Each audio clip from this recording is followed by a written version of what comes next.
Thanks for listening to the AZ Wildcats podcast. Fortunate enough to be partnered with BetMGM. Here's the deal. If you haven't signed up with BetMGM yet, use bonus code PHNX. There's a few different offers depending on where you live, but for our Arizona audience, you will get up to $100 in bonus bets on your first wager with BetMGM. Also, make sure you use bonus code PHNX. Check out all the show notes for details. This is the place to bet. Jason Scheer, you like the Miami Heat to sweep the Denver Nuggets. Is this correct? I think Heat in 3 is what I'm feeling.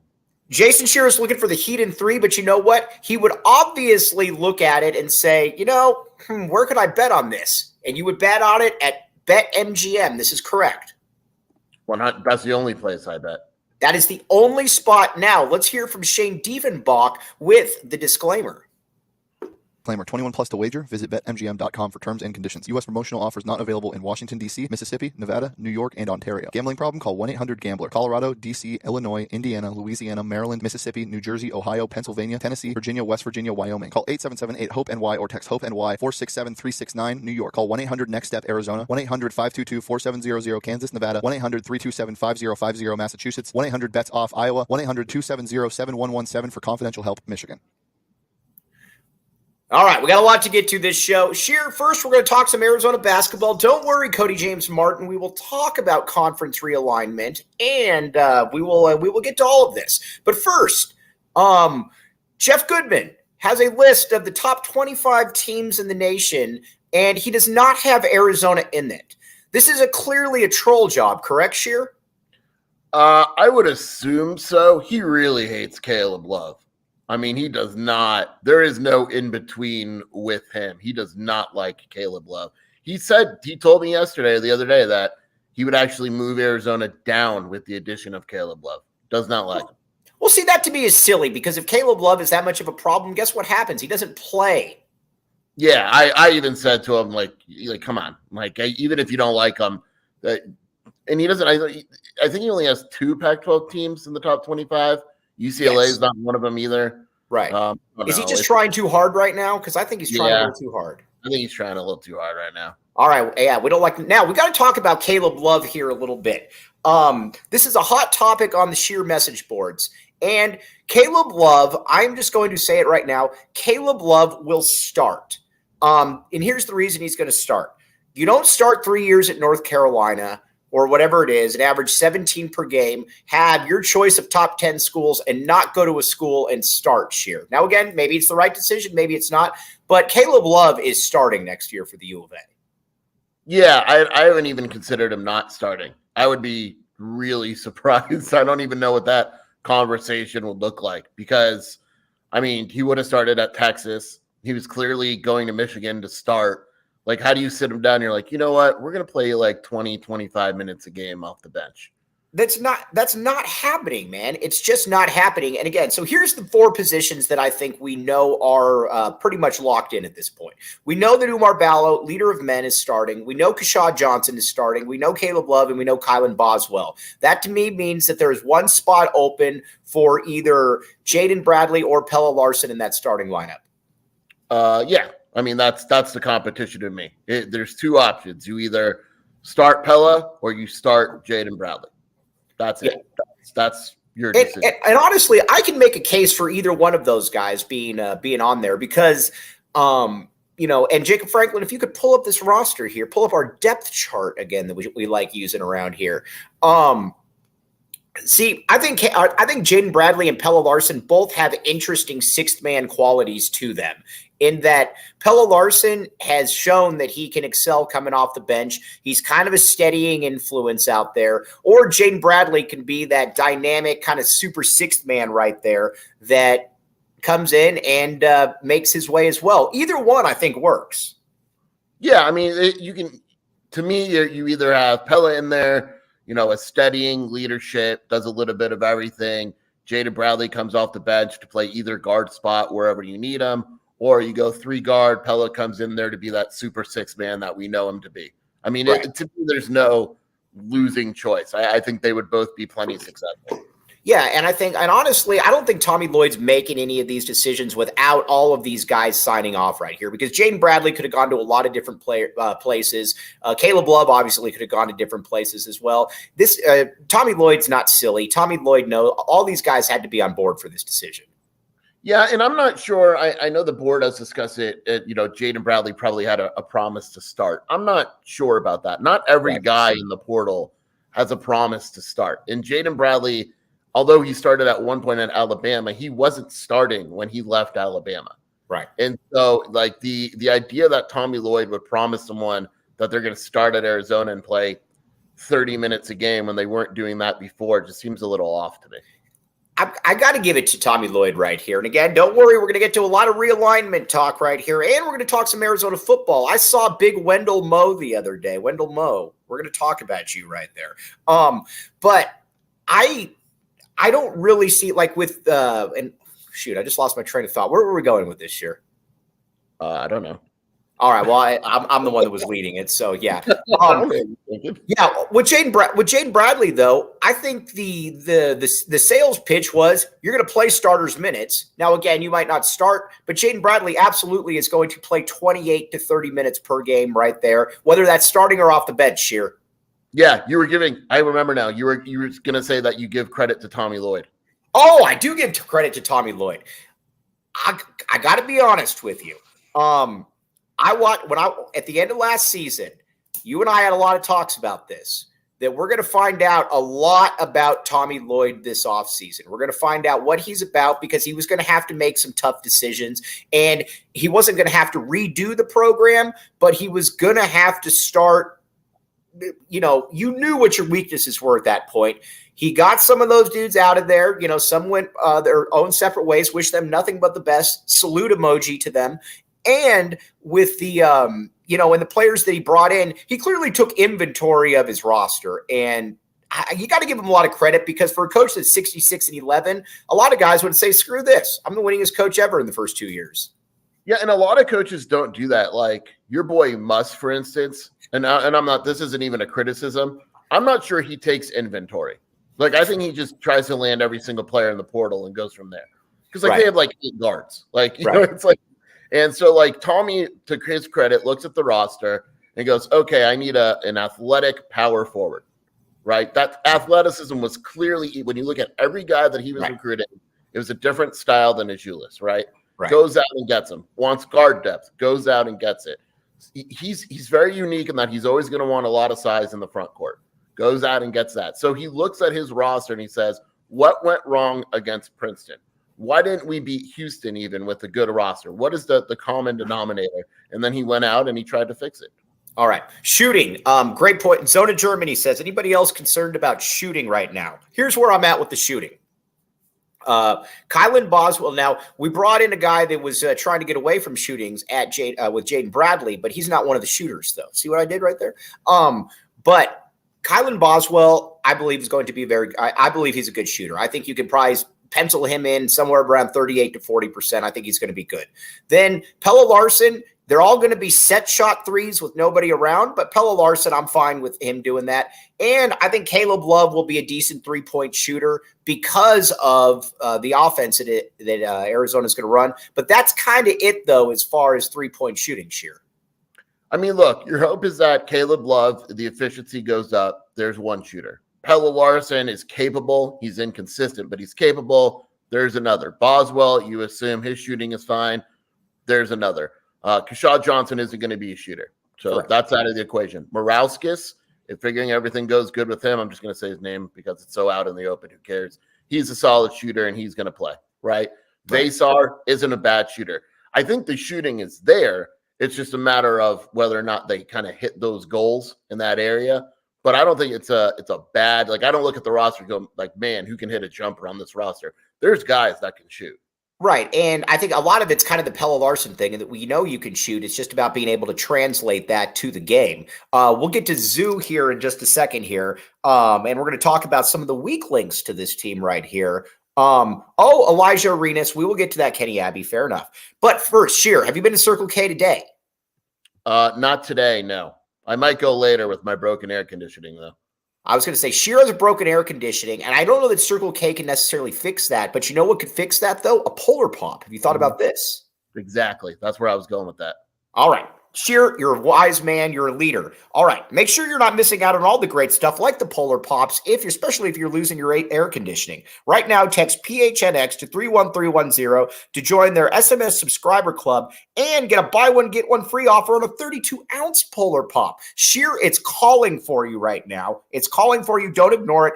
Head to CircleK.com/store locator to find a Circle K near you and Tap and Bottle as well. You know, maybe you're saying, I know the girls aren't old enough to drink, but maybe you could, you can always bring them there, though. Well, you have a beer, and they hang out. There's a food truck outside, Tap and Bottle, and support local. Jason Scheer, you're all about supporting local.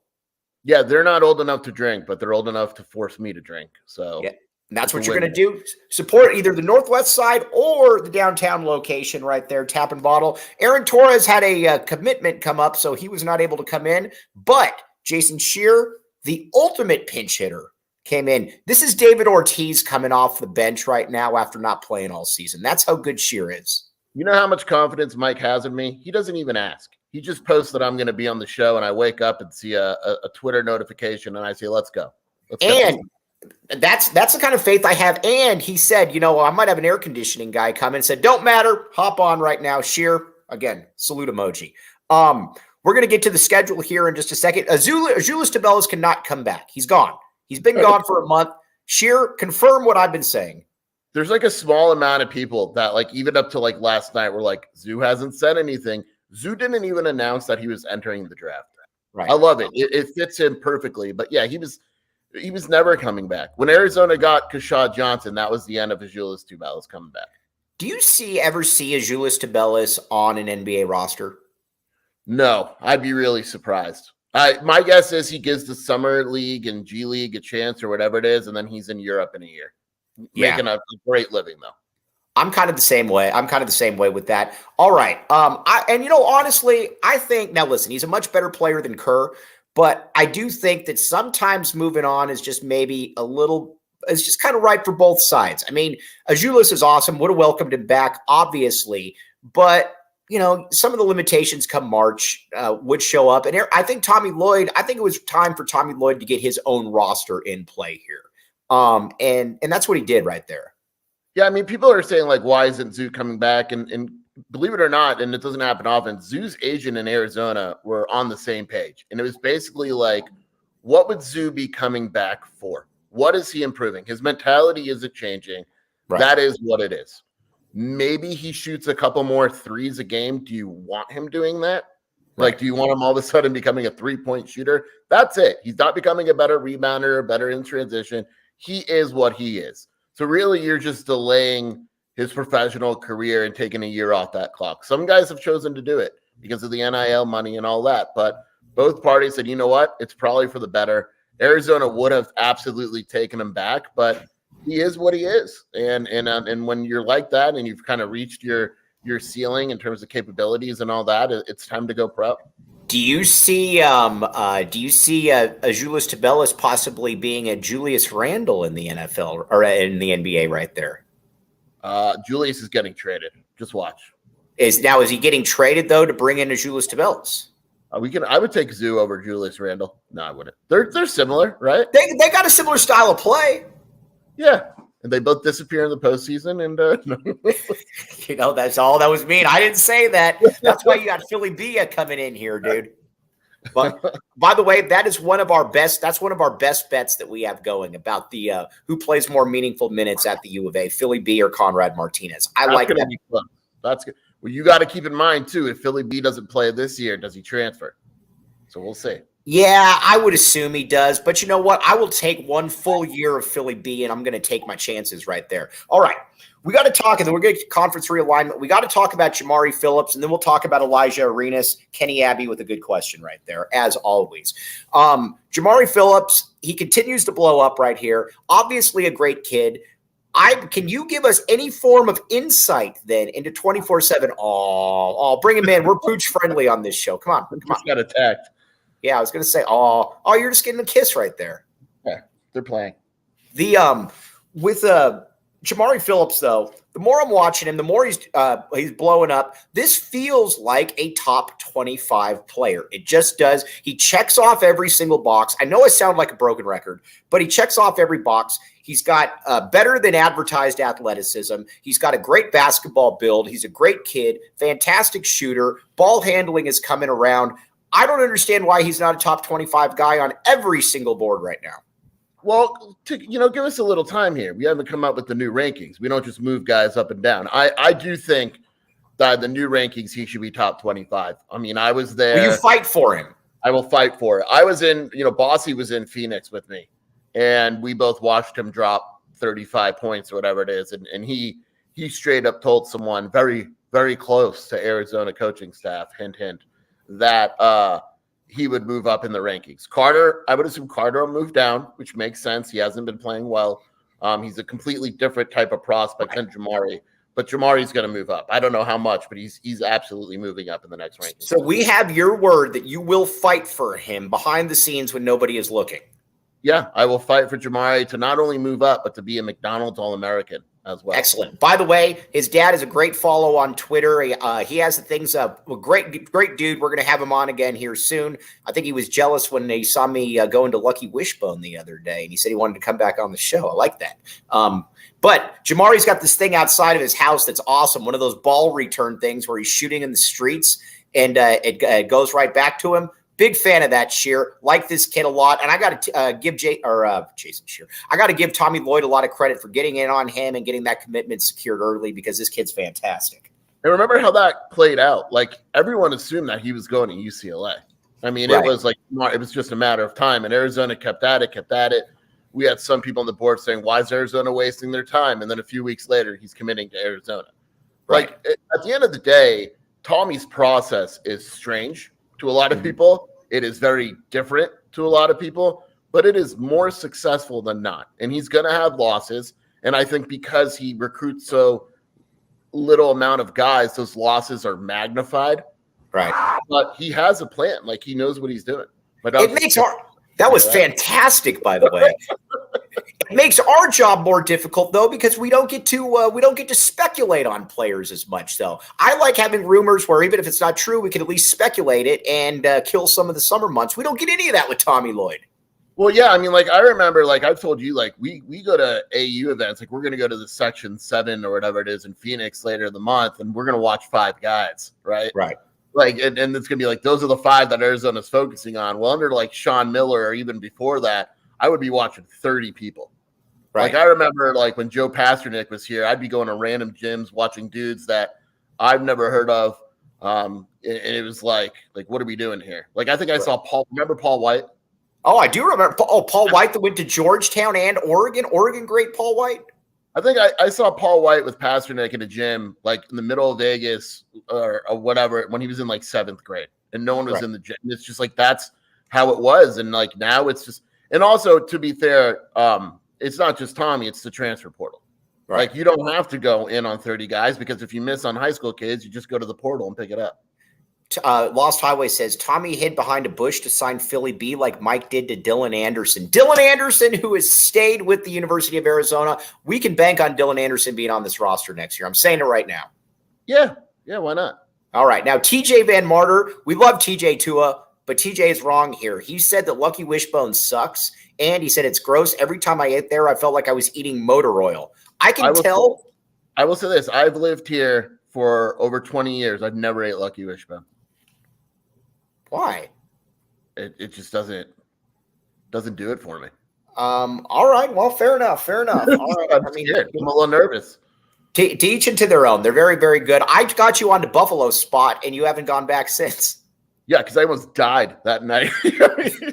I don't drink at all, folks. And Mike somehow convinced me to drink, and then he took me to Buffalo spot, and it was a bad night for me. I was going to say, was it a bad night, and was it a rough morning as well? No, the morning was fine. It was just all right. But it was just getting through there to that point. Fair enough. Right. Yes. Fair enough. But TJ, you're wrong on this, and I love TJ right there. All right. We're not giving away any clues on the next team that's going to be announced, but it is a good team that Arizona is going to be playing. Scheer almost gave it away last show. We will not let Scheer give it away this show, correct? Yeah, Mike. I'm surprised you're not wearing the college T-shirt just to really rub it in. That straight up.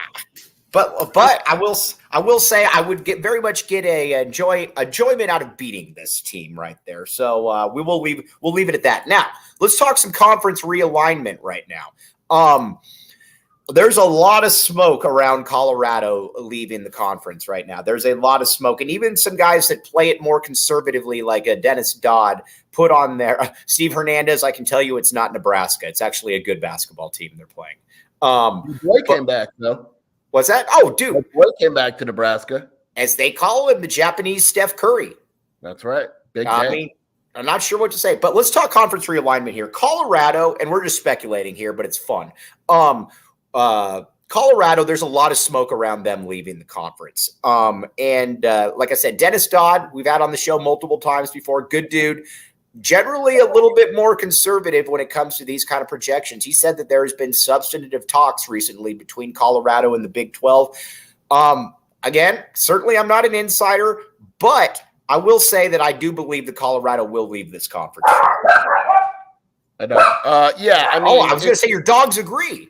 Yeah, they're big Colorado fans. Right. I think, I always get skeptical when there's so much smoke. Like we're at the point where like everyone thinks Colorado's leaving. So it's like, why haven't they left yet?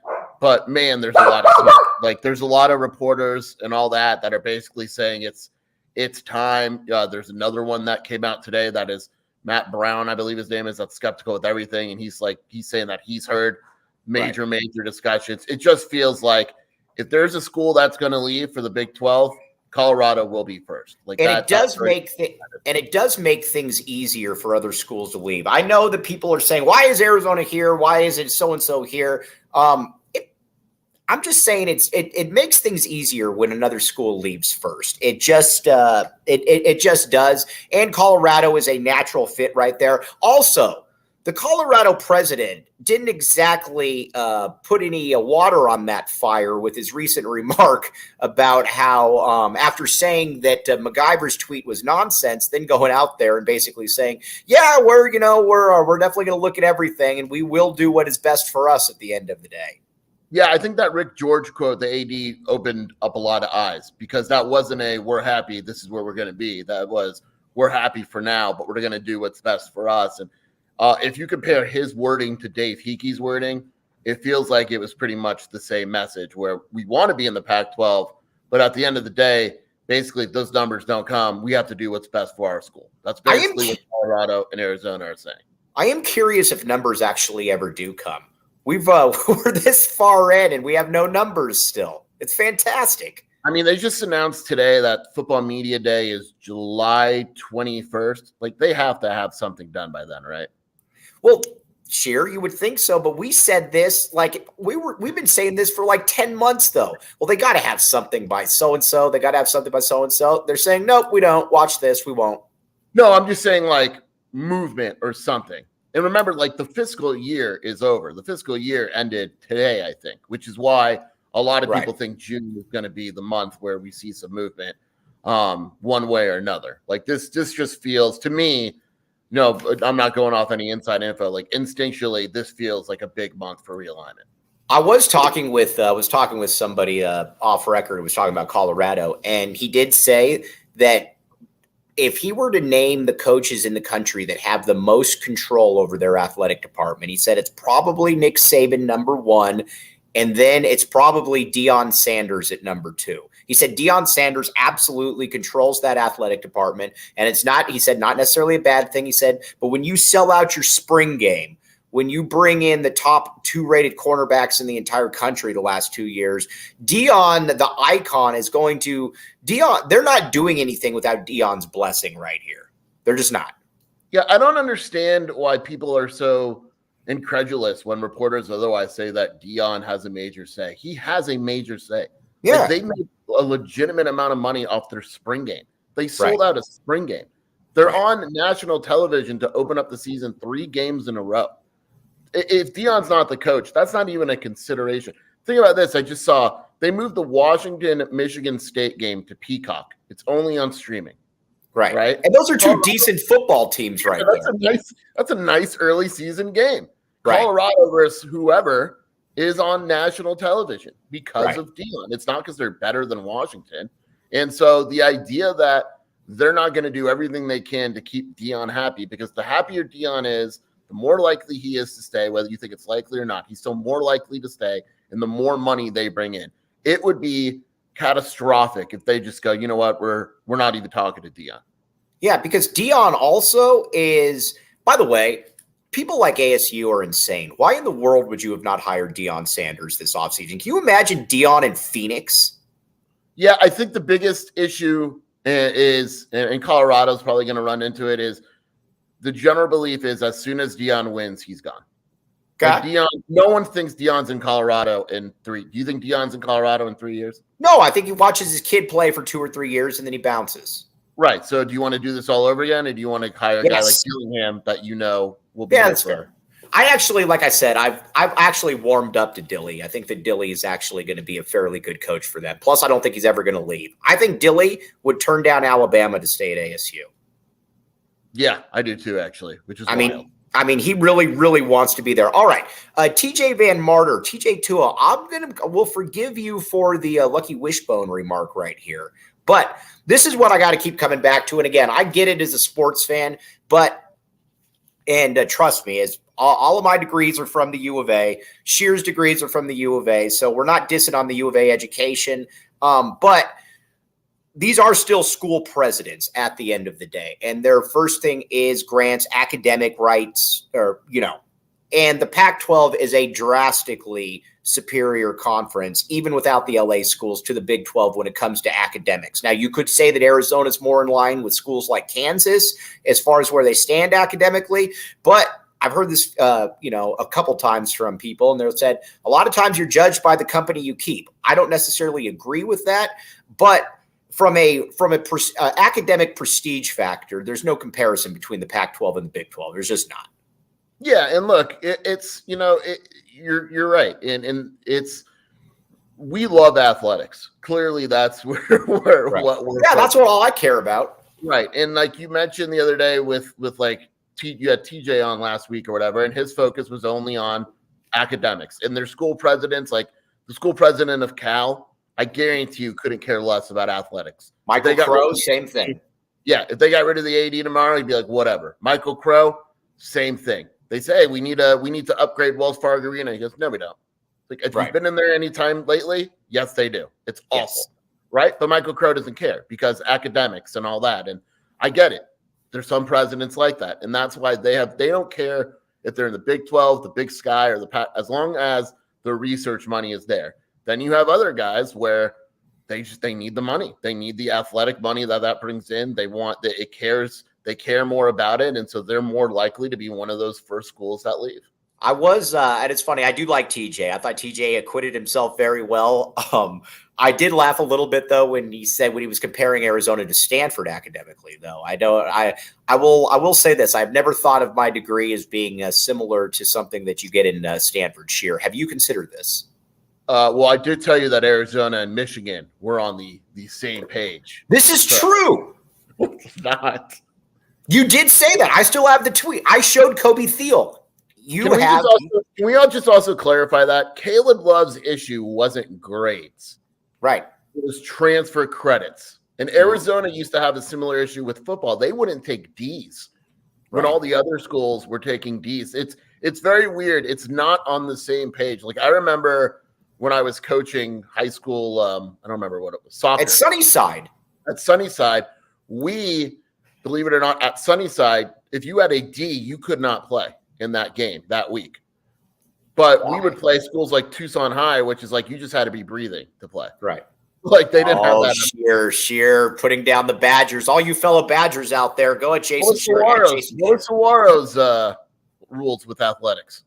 Oh, as long as you as long as you didn't have an F, you were allowed to play. And it was Sunnyside. Like it was, Bilby Avenue right there. Academics at its finest right there. Bilby Street, Bilby Avenue. I don't know. we were in the hood, baby. Yeah, And I know. my street cred was up there. Yeah, I was going to say, it was very impressive. Now, with UConn, obviously, the one thing, and Kenny Abbey is asking, what's the interest with UConn? Well, I'm going to be honest with you. Your Mark has mentioned this multiple times.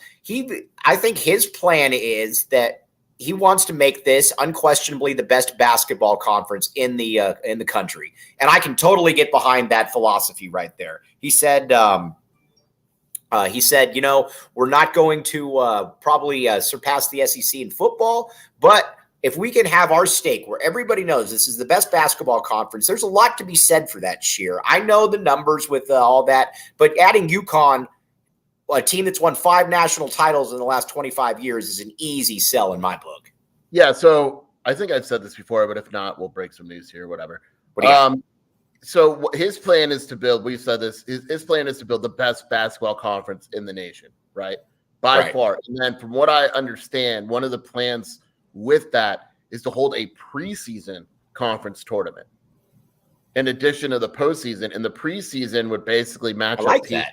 Yeah, and it would basically, ESPN would pay for it, and it would put extra money in each school's pocket. And they'd have like a preseason tournament of sorts, and it would be a huge draw. And he's going to do, basically, he wants to build the best basketball conference in America and then do things with that to bring in more money. And see, that's the kind of foresight. That's why I like your Mark. That's the kind of foresight that Larry Scott or George Kliavkoff would never have, or the school presidents. They would never be able to come up with something like that. Yeah, I mean, it's super smart. Like, if, I would love to watch a preseason conference tournament, not in the Pac-12, but, with the with the Big 12. Kisses. This is Cora. Hi, Cora. Oh, look at Cora. Cora is not camera shy. Ted Wardo is camera shy. When we had Ted Wardo on before, he had to be chewing his cheese bone because of how nervous he was coming on. No, she's super nervous. She's never done this before. Well, I was going to say, it's first time for everything. Now, has she ever had 4 peaks before? She has. We give her that to calm down all the time. All right. You know what? She's not the only one. Now, 4 peaks. The movement will not stop. The movement will not be derailed. They could bring in 30 peaks, and it will be 4 peaks plus 26. Whatever it is, that's the peaks right there. Check out 4 Peaks Brew or 4 Peaks Pub to keep up with the latest on Arizona's hometown brewery. Must be 21 years or up to drink 4 Peaks. Please drink responsibly. And Scheer, OGs. Are you still having a really hard time sleeping? Not anymore, Mike. And why is that, Scheer? Because of OGs. OGs is where it's at. And listen, Scheer's not the only OG around here. OGs that consume OGs, that's where it's at. Find them at your local dispensary. OGs brands must be 21 plus to enjoy. Enjoy responsibly, obviously. And you could get things like the Happy Balance, strawberries and cream, CBD THC 1-to-1 ratio. It is, as the kids would say, fire. Is lit still a thing, or is it? Have they moved on to something else? I think it's something else. I don't know what. All right, Kenny Abbey, you're going to like this one. I know you live up in Phoenix and you're a proud Phoenician, but you're going to like this one. I would like to move on from ASU. I would go with Colorado, Scheer. In an ideal world, I think that would be fantastic. You go to a better athletic conference, and you ditch ASU in the process, and they can play. They can play against Weber State and all those schools. That would be awesome. It would be really funny if that happened. My guess is if Colorado leaves, George is going to pivot and say, we'll just replace Colorado with San Diego State and be fine. Actually, I would guarantee you that's his pitch. Well, you know what? You're going down on the academic realm. It also shows you, too, how desperate they are, because this whole time they didn't want to add San Diego State because of the academics that are in play right there. Now you're willing to add San Diego State. It is interesting right there, Scheer. And it would be extra funny if somehow the Big 12 convinced San Diego. I don't think it'll happen, but if the Big 12 convinced San Diego State to join instead of the Pac-12. Right. That would be funny also. Kenny Abbey, you can be honest with us. You have lived in Phoenix before, and you're a proud Phoenician. But we still claim you right there, Kenny. It's okay, though. Kenny gave me the forks up the other day. I wasn't going to say anything. Did he really? I wasn't. Yeah, it wouldn't surprise me at all. I mean, the guy's favorite basketball player is James Harden. So, I mean, come on right here. And guys that punch Steve Kerr in the face. Come on. Come on, Kenny. You don't get out of that one. All right, let's talk a little bit of Arizona football now. Some under-the-radar players. There was a great promotional video put out there, and Tyler Owens, maybe one of the best strength and conditioning players or coaches in the entire country, put it out there. Wendell Moe. I think Wendell Moe is going to be one of the best Jed Fish success stories ever. He came in here lightly recruited out of Long Beach Poly. I guess he wished he had played at a high school where they had a little bit more prestige. And he came in here and he was starting by game 6. And you look at him now, Scheer, I think he's going to be a monster this season. He also, I hope that we could talk to him as the media this year, because I think if everyone knew his story, you'd gain even more respect. Basically, so he was committed to Morgan State, and I believe he signed with them. And the reason why he did and his recruitment didn't take off is because his dad was dying of COVID, I believe. And his dad died, and he wanted his dad to see him sign with the school and commit to a school and all that. And so he didn't know the recruiting process. He just said, I'm going to sign with Morgan State. And then towards the end, the Long Beach Poly coaches were like, you can get out of this. You can go. You're good. Right. And Arizona's like, we'll help you through the process. You're good. We want you on our team. And so he wound up at Arizona. He didn't really know any better. When he committed to Arizona, Greg Biggins, 24/7's Greg Biggins, texted me and goes, this kid is legit. We like him a lot. And the coaching staff, it was a steal. And I didn't think he would play as early as he did, but it's not, based on how the coaches talked, it's not a huge shock that he's good. I think when it's all said and done, he'll be one of the better linemen in the Pac-12. I agree with that, and I could see him playing in the NFL. I think he's one of those guys that's just naturally very, very strong. He gets it, and he's got a little bit of a nasty streak. Now, we were talking about this yesterday. Raymond Polito, when he comes in here, if you're going to keep Jonas Savanea at tackle, and if you're going to keep Jordan Morgan's going to stay at tackle, you've got a spot on that inside right there. It's a little bit easier to learn that guard spot. Polito is a massive guy, ex-Alabama commit. I could see him getting a real crack at that position if he is physically ready to do it. Yeah, from all indications, Jonas Savanea is staying at tackle. Right. Fish is telling people that Jonah's under that impression, all of that. So that leaves one of the guard spots open. Wendell Moe has the other guard spot. You're going to see Lange, Borjan, maybe. And so if Raymond Polito can kind of hit the ground running, be in shape, understand the position, there's a very good chance that he winds up starting. I think it may, because he's on campus late, it may not be that first game, but by the end of the season, I think there's a really good shot that he kind of takes it and runs with it. Yeah, and this coaching staff has also showed too that they are not at all worried about. They're not at all worried about playing younger guys to begin with. That's also where I can see Leviticus Sua playing. Again, he's getting in on time, which I guess in this day and age, if you get on time, you're coming in late. Where it's going to be fascinating to see what he can do. But I can see Leviticus Sua also playing a ton as a freshman. As a matter of fact, I think he will play a ton as a freshman at that linebacker spot. Yeah, there's it's weird to say, but there's depth at linebacker now. Right, it's weird. It's not going to be easy for him to just come in and play, but I think people will be surprised at what he looks like physically. He's much bigger than I think people realize. He's not Jacob Manu. Right. And his calves are physically he looks the part. And so if he again is able to pick up the defense and all that, there's no reason why he can't play as a freshman. Scheer, what kind of sunglasses do you utilize? The ones you're about to tell me about. Correct. That's the answer. That's the only answer that I want to hear. Shady Rays. All right. This here exclusively for our listeners. Shady Rays is giving out their best deal of the season. Go to shadyrays.com and use code word PHNX for 50% off 2+ pairs of polarized sunglasses. Try for yourself. The shades rated 5 stars by over 250,000 people. And that's about to be 250,001 people after Jason Scheer gets a load of these things right here. Shady Rays are cool. We're trying to get our guy Jeff Bowe to start wearing them there, U of A football SID, and Jeff will wear these things at some point this year. We will make this happen. We will force him if need be. He will have absolutely no say in the matter whatsoever. All right, before we sign off, let's talk a little bit of conference football right here. I look around this conference right now, and the teams that I think that Arizona should be better than this coming season. You should be better than Stanford. Stanford stinks. You should be better than ASU. I think you should be better than Cal. Wazoo's interesting. That's kind of kind of right there as well. You should be better than Colorado. That's 4 teams right there that Arizona should be better than. I'm just doing whatever I can to try to find 6 or 7 wins during the regular season. Yeah, I mean, it comes down to, you win, you beat UTEP, you beat Stanford, you beat NAU. That's 3 right there. Right. You get Colorado 4, you get Cal or whatever. You try to. Plus, there's always a surprise. There's always a team they beat that they shouldn't beat. I don't think they play Cal now that I think about it.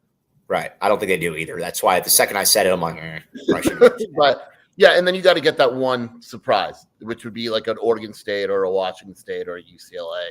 You could beat one of those teams. I've got a hot take for you, as the kids say. Montana Lamonius Craig catches for more yards this year than Dorian Singer. Ooh, I could see that. That wouldn't. You don't dismiss it. Well, I don't dismiss it. I think all these dudes in this system are going to put up some wild numbers this year. Yeah, and that's where, you get those 3 guys, and that's where I think it's exciting. So, all right. Scheer, before we sign off, where can they find you? Where can they see you doing all your stuff right there? WildcatAuthority.com. We're running a sale, 60% off an annual subscription. You also get Paramount Plus after the promotional period or whatever. So it's an awesome deal. At Jason Scheer on Twitter, and then the Wildcat Scoop podcast. Do it for the dogs, Mike. Yeah, I was going to say, listen, do it for the dogs. Do it for the air conditioning bill as well. Yeah, good timing. Dude, I mean, seriously, that was great timing. And you can also see Kenny Abbey on there as well, generally sticking up for ASU in the process. But you know what? We still love Kenny. Oh, real quick, I don't actually know the answer to this. 5 of a Kind Media, Mike or Jason, will there be tape, video, or coverage of the Israel tour in August? I have no idea. I don't even know if they know where they're going yet. I know they're going to Israel, and I believe they're going to Abu Dhabi, but I don't know anything about that. All right, I don't either. So you know what? 2 people that don't know, maybe Cora does, but it's just going to keep it to herself. Cora knows a lot. If Cora could talk, people would be amazed at what she knows that I don't tell people about Arizona athletics. That's the great thing about dogs, is that they always keep secrets. They're always there to support you. Cora, you're a leader of women right there. We appreciate you. All right. On that note, we're signing off. Scheer, as always, appreciate you. Jacob Franklin behind the scenes. We'll be back with you tomorrow at 2:00. Doug Gottlieb coming on tomorrow at 2:00. We're going to talk some Arizona basketball, and I'm going to roast him for saying that Mike Trout is the best position baseball player ever. He is not. That is wrong. Scheer, as always, talk to you soon, man. Appreciate you. You've been listening to the AZ Wildcats podcast.